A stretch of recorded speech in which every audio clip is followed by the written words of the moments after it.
Yeah, this is exactly where police say it happened. You can see we are surrounded by homes in this neighborhood that's just off of Cotman Avenue. They were filled with people sleeping very early this morning when two people were shot, including one who was parked in this alleyway. The investigators are trying to figure out a motive and identify those responsible.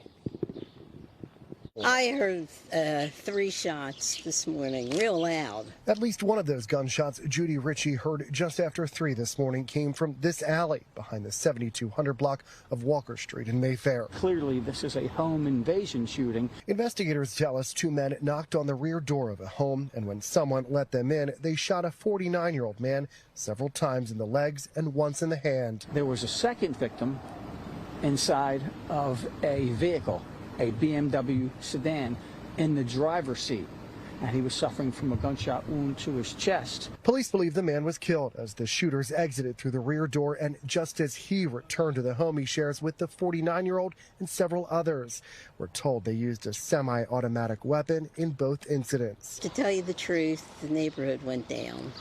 Yeah, and I'm not surprised. Ritchie's lived on this block for more than half a century and says she was the victim of a random shooting in 2016. I was coming home from the grocery store, and the guy pulled up, and I thought he was going to park, and I moved out of the way.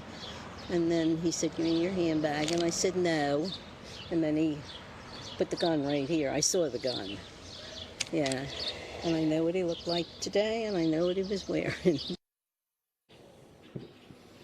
And Ritchie tells us the shooter in her case was never captured. Of course, she and every other person on this block hoping for a different outcome in this case. We are told the man who was shot inside the home was taken to the hospital where he had at least one surgery this morning. Philadelphia police homicide detectives are handling the investigation.